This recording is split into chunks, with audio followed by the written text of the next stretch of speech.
Minggu juga boleh. Tidak ada yang marah, Om. Ya Bapak Ibu, pada pagi hari ini dengan penuh sukacita memulai bulan budaya di bulan Agustus ini, mari kita tundukkan kepala untuk mempersiapkan hati kita mendengarkan firman Tuhan. Terima kasih Tuhan Yesus, kami bersyukur untuk segala hal yang baik yang Tuhan kerjakan bagi kami. Kami bersyukur kami ditempatkan dalam budaya yang beragam. Di sana kami bisa berdialog, di sana kami bisa saling diskusi, saling bertukar informasi, dan saling melengkapi satu dengan yang lain. Di bulan budaya ini, kami bangkit sebagai orang-orang yang takut akan Tuhan, yang menempatkan Tuhan sebagai yang pertama dalam hidup kami, dan sekaligus juga orang-orang yang mampu menghargai budaya yang telah membuat kami saling bersosialisasi dan membuat ruang dan tempat bagi kami untuk hidup. Ya Bapa, kami memohon bahwa pemberitaan firman Tuhan saat ini mencerahkan dan menginspirasi kami, sehingga dalam kehidupan kami tidak melepaskan identitas kami sebagai seorang Kristen yang sejati.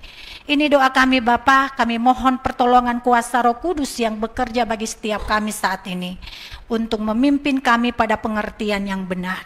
Di dalam nama Yesus Kristus kami memohon dengan sungguh. Amin. Bapak Ibu yang terkasih, firman Tuhan untuk kita pada hari ini terambil dari kitab Daniel pasal 6 ayat 1 sampai 19. Kitab Daniel pasal 6 ayat 1 sampai 19. Demikian firman Tuhan, saya akan baca untuk kita semua. Lalu berkenanlah Darius mengangkat 120 wakil-wakil raja atas kerajaannya. Mereka akan ditempatkan di seluruh kerajaan. Membawahi mereka diangkat pula 3 pejabat tinggi, dan Daniel adalah salah satu dari ketiga orang itu. Kepada merekalah para wakil-wakil raja harus memberi pertanggungjawab supaya raja jangan dirugikan. Maka Daniel ini melebihi para pejabat tinggi dan para wakil raja itu, karena ia mempunyai roh yang luar biasa, dan raja bermaksud untuk menempatkannya atas seluruh kerajaan.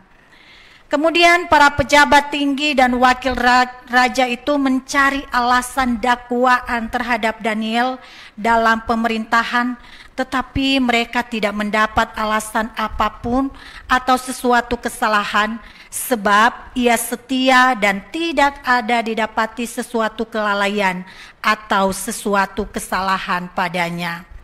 Maka berkatalah orang-orang itu, kita tidak akan mendapat suatu alasan dakwaan terhadap Daniel ini, kecuali dalam hal ibadahnya kepada Allahnya. Kemudian bergegas-gegaslah para pejabat tinggi dan wakil raja itu menghadap raja, serta berkata kepadanya, "Ya Raja Darius, kekallah hidup tuanku. Semua pejabat tinggi kerajaan ini, semua penguasa dan wakil raja, para menteri dan bupati telah mufakat supaya dikeluarkan kiranya suatu penetapan raja, dan ditetapkan suatu larangan agar barang siapa yang dalam 30 hari menyampaikan permohonan kepada salah satu dewa atau manusia kecuali kepada tuanku ya raja, maka ia akan dilemparkan ke dalam gua singa. Oleh sebab itu ya raja, keluarkanlah larangan itu dan buatlah suatu perintah yang tidak dapat diubah menurut undang-undang orang Media dan Persia yang tidak dapat dicabut kembali." Sebab itu Raja Darius membuat surat perintah dengan larangan itu. Demi didengar Daniel bahwa surat perintah itu telah dibuat, pergilah ia ke rumahnya. Dalam kamar atasnya ada tingkap-tingkap yang terbuka ke arah Yerusalem. 3 kali sehari ia berlutut, berdoa serta memuji Allahnya seperti yang biasa dilakukannya. Lalu orang-orang itu bergegas-gegas masuk dan mendapati Daniel sedang berdoa dan memohon kepada Allahnya. Kemudian mereka menghadap raja dan menanyakan kepadanya tentang larangan raja. Bukankah tuanku mengeluarkan suatu larangan supaya setiap orang yang dalam 30 hari menyampaikan permohonan kepada salah satu dewa atau manusia, kecuali kepada tuanku ya raja, akan dilemparkan ke dalam gua singa? Jawab raja, perkara ini telah pasti menurut undang-undang orang Media dan Persia yang tidak dapat dicabut kembali. Lalu kata mereka kepada Raja Daniel, salah seorang buangan dari Yehuda tidak mengindahkan tuanku ya raja, dan tidak mengindahkan larangan yang tuanku keluarkan. Tetapi 3 kali sehari ia mengucapkan doanya. Setelah raja mendengar hal itu, maka sangat bersedihlah ia, dan ia mencari jalan untuk melepas Daniel. Bahkan sampai matahari masuk, ia masih berusaha untuk menolongnya. Lalu bergegas-gegaslah orang itu menghadap raja serta berkata kepadanya, ketahuilah ya raja, bahwa menurut undang-undang orang Media dan Persia tidak ada larangan atau penetapan yang dikeluarkan raja yang dapat diubah.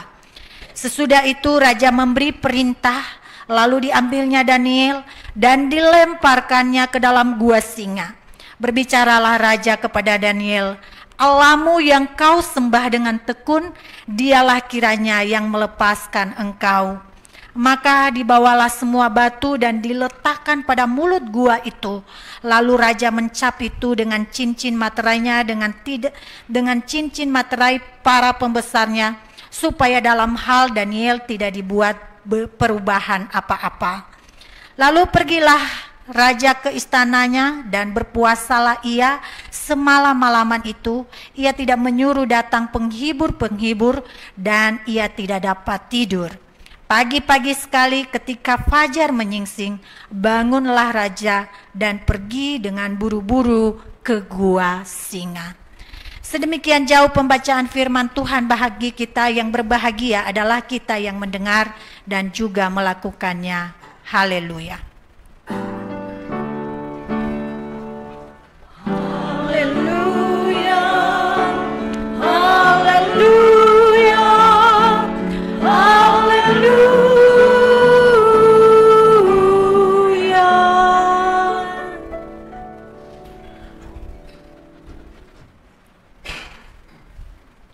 Ya, salam Bapak Ibu sekalian.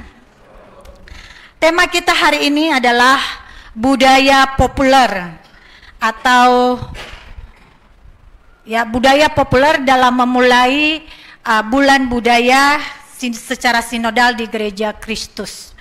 Saudara-saudara yang terkasih dalam Yesus Kristus, kita harus mengakui dan menyadari bahwa kita sebagai orang Kristen ini adalah hidup dalam berbagai budaya yang beragam. Ya, kita ada di Bogor dengan budaya Bogor, tapi kita juga orang Chinese yang memiliki budaya Chinese, lalu kita juga orang dari Jawa yang juga memiliki budaya Jawa, lalu kita banyak background yang membentuk kehidupan kita dan membuat kita menghadapi segala macam kemajemukan dan keberagaman. Nah, di tengah-tengah keberagaman itu, kita ini sudah benar-benar menjadi Kristen enggak? Ini yang menjadi pertanyaannya. Kira-kira kalau ditanya seperti ini, sulit enggak Bapak Ibu?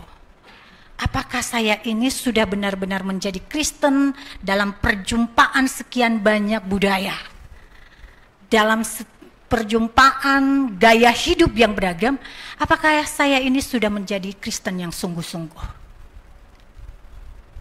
Bapak Ibu, ada yang bisa menjawab dengan cepat? Kita bergumul tentang apa yang unik di dalam kekristenan itu. Ketika kita berbicara bahwa apakah saya ini sudah menjadi Kristen, apa yang menjadi faktor pembeda antara orang lain dengan saya? Nah Bapak Ibu, pembeda kita dengan orang lain, pembeda kita dengan manusia yang lain adalah ketika kita memahami nilai atau pandangan hidup yang dimulai dari pikiran kita. Kan kita ini berpikir setiap hari kan, dan pikiran kita itu sebenarnya mengarahkan kita bagaimana kita bisa memiliki kehidupan yang lebih layak, bagaimana kita bersikap, itu kan mulai dari pikiran, dan lama-lama itu membentuk cara hidup, lama-lama itu membentuk nilai, lama-lama itu membentuk pandangan hidup, membentuk prinsip, dan mempengaruhi orang lain. Itu adalah budaya. Bapak Ibu. Budaya dimulai dari pikiran, lalu disebarkan kepada sekelompok orang dan menjadi gaya hidup, ya, pikiran tadi itu menjadi gaya hidup, membentuk cara hidup kelompok masyarakat dalam waktu tertentu, menyangkut masalah kemanusiaan, masalah politik, masalah agama, masalah estetika dan lain-lain. Nah, Bapak Ibu, ini disebut budaya karena di dalam bahasa aslinya budaya itu berasal dari bahasa Sanskerta.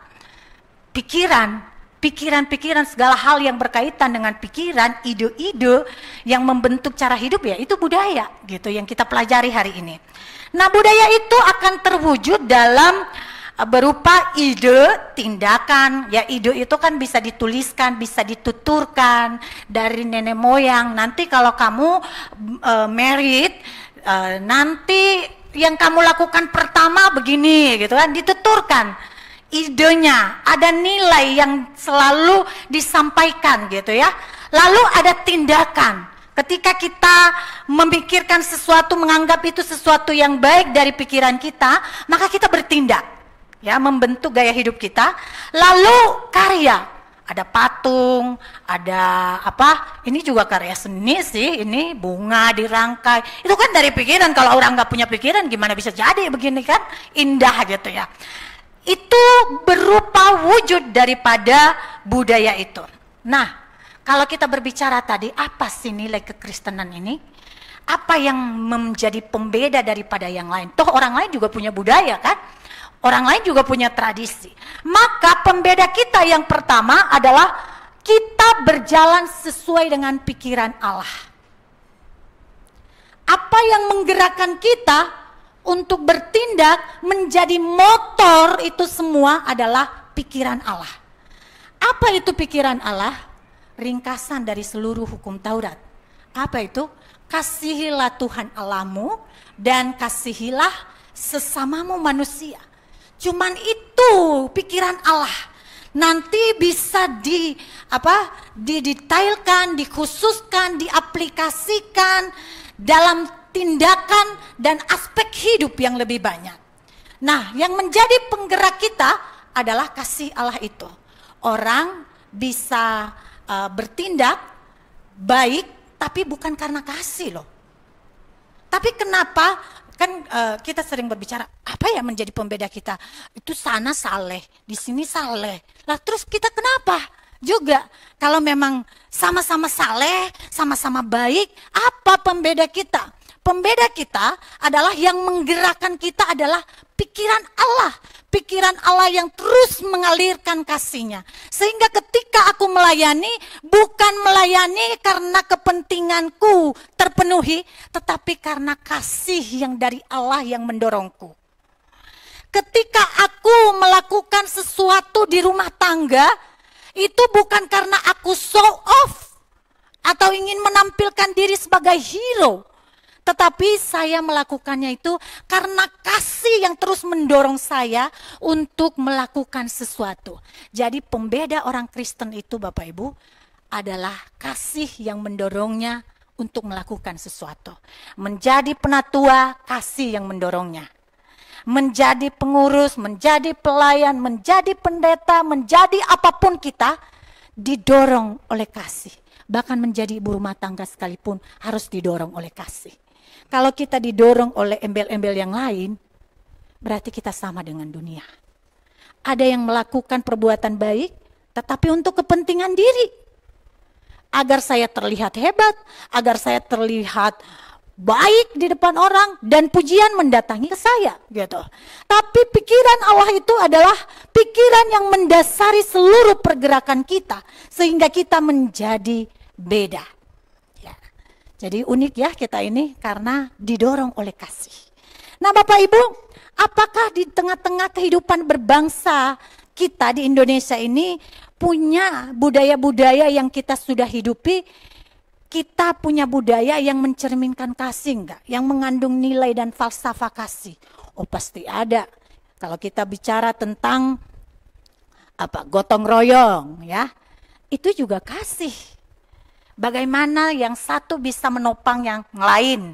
Bagaimana yang kuat bisa membagi kehidupannya kepada yang lain. Itu juga kasih. Jadi di dalam budaya kita bisa menjadi orang Kristen tanpa tidak harus menjadi posisi sebagai pelawan budaya. Banyak orang sekarang ini setiap lihat patung dia tengki-tengki gitu kan. Wah itu roh jahat ada di dalamnya katanya gitu.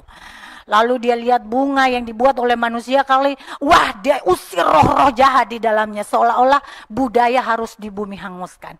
Padahal nilai-nilai budaya itu juga menyimpan nilai-nilai yang masih selaras dengan kasih, saling mengasihi. Nah Bapak Ibu, orang Kristen dalam hal ini tidak sembarang berlawanan dengan budaya. Dan bukan pemegang mandat untuk menghanguskan budaya demi menampilkan perbedaan. Jadi kita berbeda di dalam motif yang mendorong dan penggerak kita. Saudara-saudara, menurut Richard Niebuhr, seorang tokoh budaya, dia berkata begini, ketika Injil bertemu budaya, hanya dua kelompok yang menjadi pandangan kita. Yang pertama, kita menerima budaya itu. Dengan menerimanya seperti apa katanya, kita mengakomodasi budaya, memakai budaya ini untuk menyampaikan Injil gitu ya. Ketika kita melihat ada satu budaya yang sudah diikuti oleh banyak orang, lalu kita pakai itu untuk memperkenalkan Kristus. Ya. Lalu dalam menerima Injil, dalam menerima budaya menurut Richard Niebuhr, kita juga bisa saja berposisi untuk memimpin budaya. Karena kenapa? Karena apapun yang dibuat oleh manusia kan budaya ini, itu dibuat oleh manusia yang rentan. Jadi ada yang baik, ada, tetapi ada unsur keberdosaan dan kerentanan di dalamnya juga ada. Oleh karena itu Injil memimpin budaya. Lalu dia berkata lagi, mungkin juga ada dualisme dengan budaya. Ya udahlah, budaya di sana, Injil di sana, nggak perlu saling memperdebatkan karena memang nggak ngaruh apa-apa gitu, nggak perlu mengganggu gitu. Dualisme berjalan beriringan, atau Injil mentransformasi budaya, mengubah budaya. Karena apa? Dia diberi makna-makna penebusan.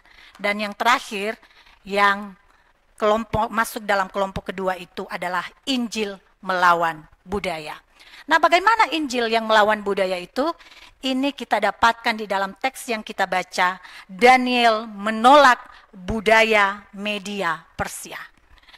Saudara-saudara, latar belakang kitab ini merupakan sebuah peristiwa yang dibicarakan di dalamnya adalah peristiwa pembuangan bangsa Yahudi, orang Yahudi ke Babel. Kemudian Babel ditaklukkan oleh media Persia dan saat itu dipimpin oleh Raja Darius. Ya, setelah menjadi pembuangan di sana, Daniel bertemu dengan banyak perbedaan budaya dan sebagai tawanan, posisinya sebagai tawanan, dia harus beradaptasi dengan budaya itu. Apa budaya yang mencolok berbeda antara Daniel dengan orang media Persia? Pertama-tama yang paling menonjol disajikan oleh teks itu adalah perbedaan di dalam penyembahan. Mereka menyembah kepada dewa, tapi orang Yahudi menyembah kepada Allah Yahweh. Tetapi semasa di sana, Daniel memberikan kontribusi dan dia mampu beradaptasi dengan bangsa media Persia. Sehingga dikatakan, dicatat dalam berita bangsa media saat itu, Darius memilih 120 wakil-wakil. Dalam bahasa lain itu disebut strap atau disebut dengan gubernur. 120 orang gubernur. Dan untuk mengepalai 120 gubernur itu ada 3 orang yang memimpinnya, gitu ya. Dan Daniel termasuk di dalamnya. Dari 120 Daniel masuk di dalamnya. Terus diangkat lagi 3, Daniel juga masuk di dalamnya. Dan bukan hanya itu, Daniel juga akan dijadikan wakil dari seluruh rakyat. Job desk-nya apa? Memberikan laporan kepada raja agar raja tidak dirugikan. Bapak Ibu, di detik ini kita tahu bahwa Daniel ketika beradaptasi dengan budaya media Persia, dia tetap menonjolkan nilai Kristiani yang sangat baik. Dia berprestasi. Dia memiliki etos kerja yang baik. Budaya kerja yang sungguh-sungguh. Karena apa? Roh yang ada di dalam dirinya. Perhatikan kata roh yang ada di situ Bapak Ibu. Roh yang ada di dalam dirinya bukan roh Allah, ya. Itu tuh apa? Walaupun itu pengaruh dari roh Allah, itu memakai R kecil. Itu menunjukkan spiritnya Daniel ini dalam mengerjakan sesuatu memiliki budaya atau spirit atau semangat yang luar biasa.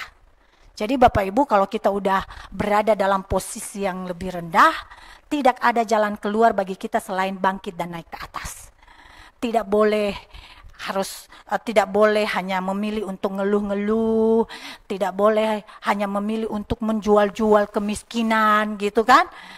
Lalu kita seolah-olah tidak bisa lagi beranjak gitu.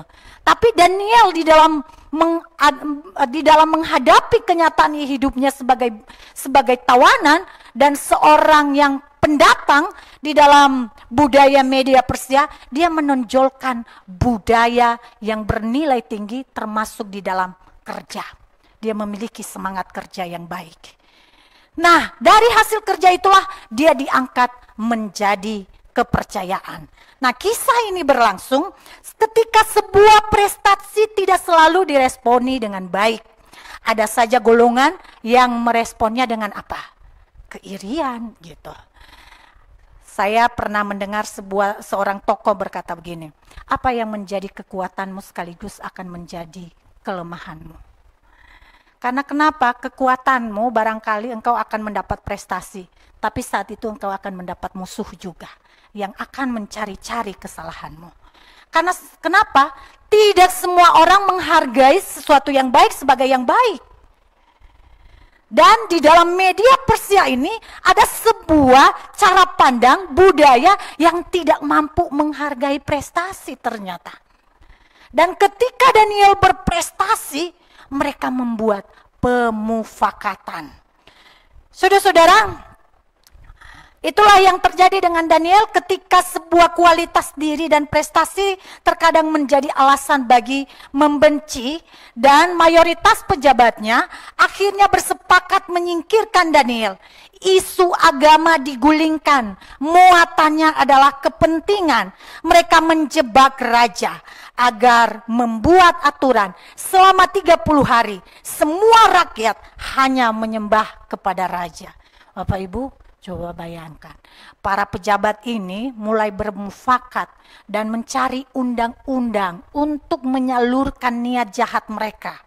Ya, yang tampil di depan tuh kalau nggak ada yang masuk di dalam golongan mereka, nggak kelihatan kan? Baik-baik aja mereka membuat aturan. Tapi muatannya apa? Muatannya kepentingan. Kepentingan karena mengakomodasi keirian, kebencian, dan tidak mau menghargai prestasi orang lain. Saudara-saudara, sebenarnya kalau dilihat, siapa sih pihak yang paling dirugikan? Yang pertama adalah Raja Darius. Kenapa? Karena ini orang kepercayaannya, dia akan kehilangan. Dan sayangnya, Raja Darius ini tidak jeli. Kalau dia jeli, kenapa cuma 30 hari orang ini membuat peraturan? Tuh kan? Tapi mereka bermanis-manis di depan Raja Darius, dan Raja Darius tidak jeli, lalu menerima menerima semua itu sehingga dia membuat sebuah peraturan. Dan pihak kedua yang dirugikan adalah Daniel. Daniel yang akan dibuang ke gua singa. Nah, Bapak Ibu yang terkasih dalam Yesus Kristus, sebenarnya Raja Darius sangat mengasihi Daniel. Tetapi undang-undang itu sudah ditulis dan tidak bisa ditarik kembali. Darius terjebak dalam permainan kepentingan bawahannya. Ia sulit untuk memperbaiki keadaan. Dan ia hanya berharap Tuhan yang engkau sembah setiap hari itu mampu membalikkan keadaan. Bapak Ibu, kita sering terjebak bukan? Dalam budaya-budaya sekarang ini, kita tidak tahu apa kepentingan yang di dalam, kita santap semua. Kita terima semua. Tiba-tiba ada informasi di televisi, enggak tahu kepentingannya apa, ya, disebar, diberitakan, tapi intinya apa? Poinnya apa? Esensinya apa? Sebenarnya kepentingannya apa? Kita tidak tahu. Dan sering anak-anak kita yang bergaul dengan gadget, mengikuti pengaruh dari toko-toko yang ada di dalam, yang mereka tonton di TikTok, terjebak mereka. Lalu kita nangis-nangis ujung-ujungnya, kiranya Tuhan yang menolong gitu ya. Padahal kita tidak jeli mengawasi anak-anak. Saudara-saudara, di dunia gadget sekarang ini, kita sering kecolongan. Anak-anak kita, orang-orang yang kita kasihi terjebak dalam sebuah gaya hidup yang sebenarnya tidak berkenan. Di dalam Facebook, Twitter, Instagram, bagaimana mereka berbicara, bagaimana mereka mengamati semua tontonannya dan memaknai berbagai tontonannya. Tiba-tiba mereka udah terseret dalam gaya hidup yang jauh dan sulit dikendalikan. Kita tinggal orang tua berkata, dan biarlah Tuhan yang menolong. Waktu dulu diajak ke gereja, Pak, Bu, diajak anaknya ke gereja, biar dia memiliki lingkungan yang sehat dalam pergaulan, membentuk gaya hidupnya. Dia mah sekarang susah bangunnya. Udahlah, sekarang mah anak-anak yang penting gaul aja sama temen-temennya. Nah, nanti kalau udah terjebak narkoba, baru biar Tuhan yang menolong. Padahal kita yang tidak awas dari pertamanya. Nah, Bapak Ibu yang terkasih dalam Yesus Kristus, sekarang Darius terjebak dengan permainan bawahannya dan dia terjebak dan sulit mengendalikan keadaan karena undang-undang media Persia kalau udah dituliskan, udah dicatat, udah dikeluarkan tidak bisa ditarik kembali. Kalau ditarik kembali itu salahnya raja. Saudara-saudara, ketidakkejelian raja menjadi pintu celaka bagi Daniel, orang kepercayaannya. Bisa juga ketidakjelian kita sebagai orang tua bisa menjadi pintu celaka bagi keluarga dan orang-orang yang kita kasihi. Saudara, akhirnya Daniel masuk ke gua singa sebagai hukumannya. Di dalam gua singa itu adalah pertemuan antara pemufakatan kepentingan, ketidakjelian Raja Darius dan perlawanan Daniel. Daniel tidak mau nurut. Itu adalah bentuk perlawanannya. Saudara-saudara, ini yang dilakukan dari Daniel tidak mengikuti budaya itu dan dia melawan. Perlawanan Daniel diwujudkan dalam sikap tidak tunduk. Meskipun dia harus diperhadapkan dengan ancaman dan resiko yang besar. Sampai pada detik ini kita tahu bahwa kriteria budaya yang perlu dilawan adalah budaya yang memisahkan kita dari Allah dan budaya yang menghalangi kita untuk mengasihi bagi sesama. Jadi tidak sembarang kita melawan dan menengki budaya yang tadi itu termasuk patung-patung gitu. Itu karya seni kok, orang berpikir untuk membuatnya hasil karya yang baik gitu kan. Kecuali kalau ada sikap kita untuk menyembah-nyembah kepadanya ya. Nah, prinsip dasar melawan budaya, jika selagi itu menjauhkan kita dari Allah dan selagi itu merugikan orang lain dan tidak memperkuat sikap saling mengasihi di antara kita, budaya layak untuk dilawan. Lalu bagaimana itu budaya populer? Saudara-saudara yang terkasih, perlukah kita melawan budaya populer? Budaya populer adalah gaya atau gagasan atau ide atau perspektif dan sikap yang benar-benar berbeda dengan arus utama yang biasa kita ikuti atau biasa kita lihat gitu ya. Ini jelas berbeda. Nah, apa budaya yang lagi ngetren saat ini? Dunia kita sedang dipenuhi dengan pertukaran informasi dan budaya seiring dengan pesatnya pertumbuhan teknologi. Ya, yang dulu-dulu kita nggak tahu Amerika itu di mana. Sekarang bisa jalan-jalan ke Amerika, kita tinggal Google Maps. Ya. Oh, di situ tokonya gitu. Nggak perlu jalan, tinggal di internet aja kan. Kita udah tahu tempatnya gitu. Yang mana sih itu benua Eropa? Ya, kita tinggal buka gitu. Apa yang terjadi di sana kemari itu bisa terlihat di dalam teknologi yang kita genggam saat ini. Saudara-saudara, bukan berarti tidak baik, ada yang baik. Tapi kita harus peka bahwa generasi kita saat ini adalah generasi digital. Bagaimana itu generasi digital?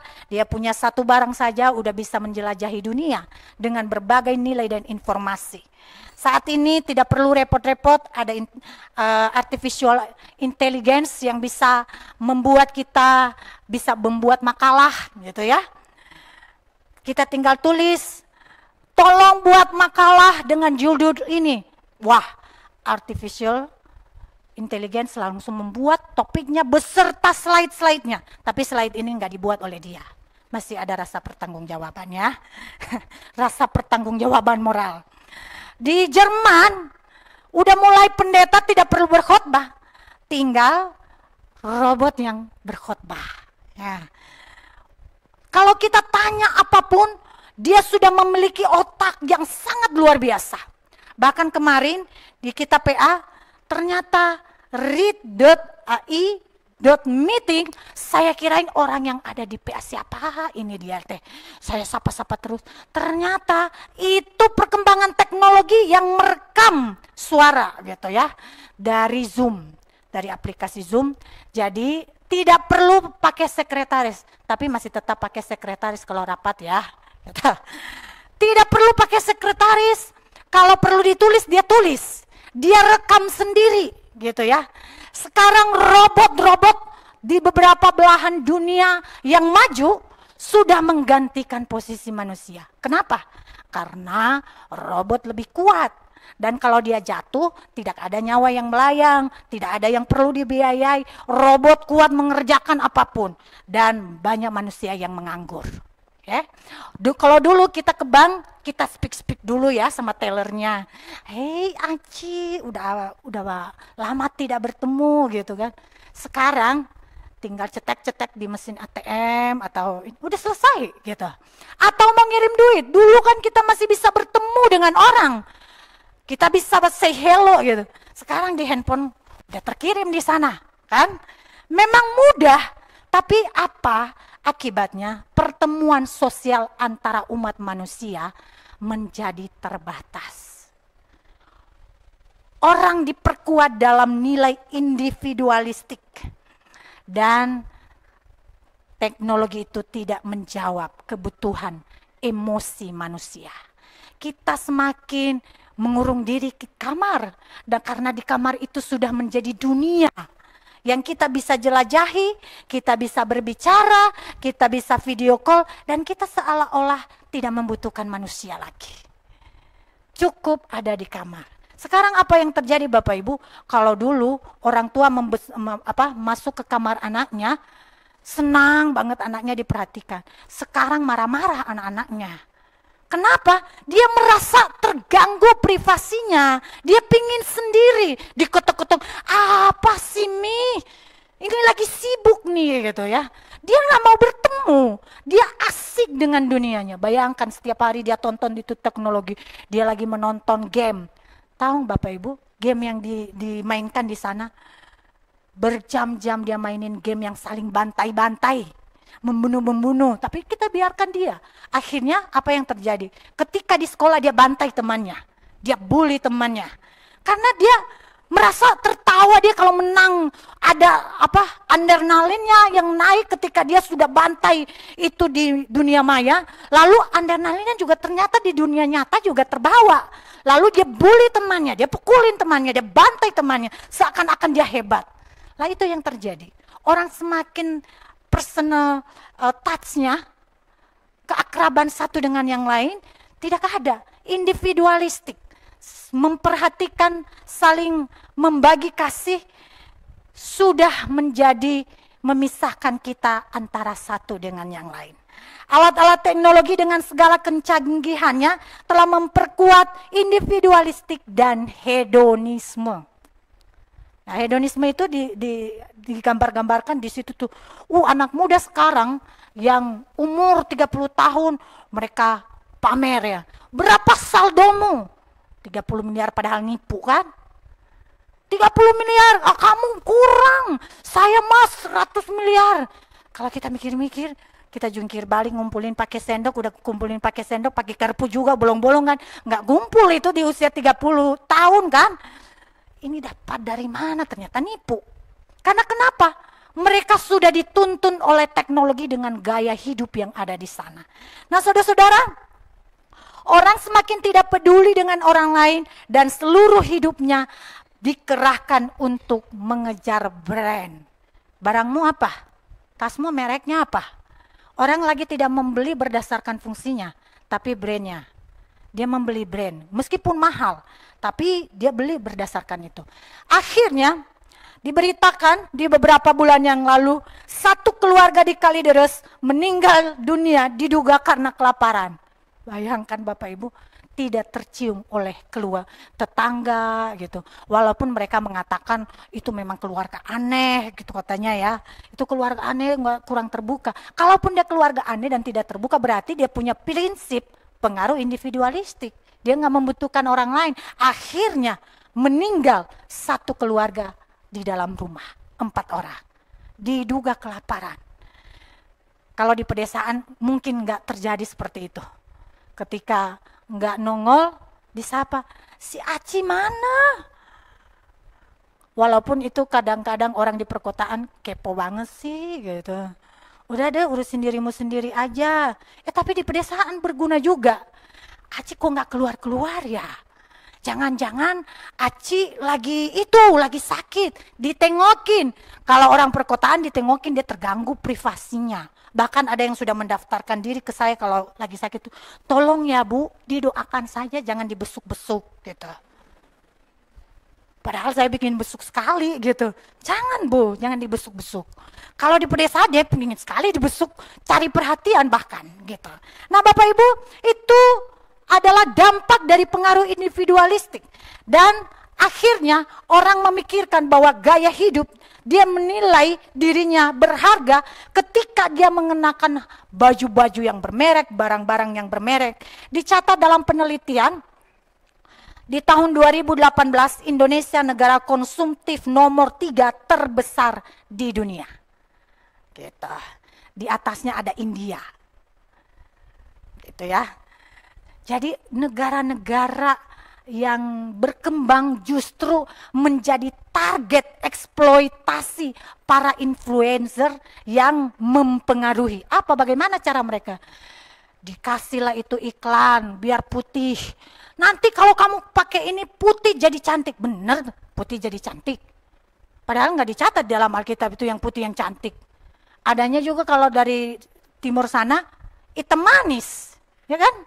Nggak ada yang putih manis. Saudara-saudara, tapi kita diseret oleh sedemikian banyak informasi seolah-olah memang yang cantik itu yang putih. Padahal cantik dan ganteng itu relatif. Tergantung mata memandang. Setiap orang beda-beda loh. Dia memandang orang lain itu ada yang dia bilang jelek banget, ada yang bilang cantik banget. Berbeda-beda. Tetapi teknologi menyeragamkan kita seolah-olah itu yang cantik yang putih. Enggak juga. Tapi itulah iklan. Lalu kita berduyun-duyun membeli gitu ya. Kita habisin duit sampai berjuta-juta di situ. Lalu itu pasang rambut tiba-tiba udah mendadak panjang. Besoknya udah mendadak pendek gitu ya. Besoknya lagi udah mendadak panjang gitu. Kenapa? Karena kita mencoba mengikuti mode. Nggak salah Bapak Ibu, nggak salah. Selagi nggak merugikan orang lain ya. Lalu untuk memenuhi gaya, banyak orang melakukan tindakan kekerasan. Ya, waktu suatu saat anak saya bertanya sama saya, ini entah udah keberapa kali saya seringkan, karena saya shock dengan pertanyaan itu. Anak saya pulang-pulang, bukan cerita pelajaran hari itu, biasanya cerita pelajaran hari itu. Saya tanya, kalau dia nggak cerita saya tanya. Tapi hari itu dia bertanya sama saya, Mami kita ini kelompok orang kaya apa bukan? Saya shock, kenapa harus memastikan kita kaya atau enggak? Soalnya teman saya nanya memastikan apa saya masuk kelompoknya apa enggak. Kalau saya kaya, boleh diterima. Kalau saya tidak kaya, enggak katanya. Bapak Ibu kira-kira menjawab bagaimana kalau itu? Ini menyangkut harga diri nggak ini? Terus, kita ini kaya atau enggak? Saya bilang kita ini kaya banget. Kita punya apa? Udara, nafas, kita kaya banget. Tapi orang-orang semacam itu jangan terlalu dekat-dekat. Itu tanda-tanda orang yang kurang baik. Itu tanda-tanda sahabat yang kurang baik, punya nilai yang kurang baik. Karena dia membeda-bedakan manusia berdasarkan apa yang terlihat. Sementara Tuhan mengasihi semua bangsa. Mau ngikutin dia atau mau ngikutin Tuhan? Oh, Tuhan aja lah gitu. Ya udah, pokoknya kamu kaya sekarang. Tuhan sudah memberikan keselamatan, Tuhan sudah memberikan udara, Tuhan memberikan tubuh yang sehat, Tuhan memberikan matahari, itu sudah kaya. Selebihnya jangan cari-cari, itu sudah cukup, lebih daripada cukup. Saudara-saudara, dalam hal ini kita perlu mengkritisi agar kita tidak bergeser dari pikiran Allah sedari awal. Pikiran Allah dari sedari awal itu adalah membebaskan kasih, itu saja. Dia membebaskan kasih. Sehingga dalam membebaskan kasih dia harus menjadi manusia. Allah yang tinggi itu dia menjadi manusia. Sekarang manusia yang sudah berbentuk manusia diciptakan sebagai manusia, dia pingin jadi robot. Coba, dia pingin berteman dengan robot. Padahal di dalam Alkitab manusia itu adalah makhluk sosial. Dia tidak bisa hidup sendiri. Ada yang bisa hidup sendiri. Itu melawan kodrat. Kita membutuhkan orang lain. Maka keunikan kita orang Kristen adalah pembebasan kasih Allah.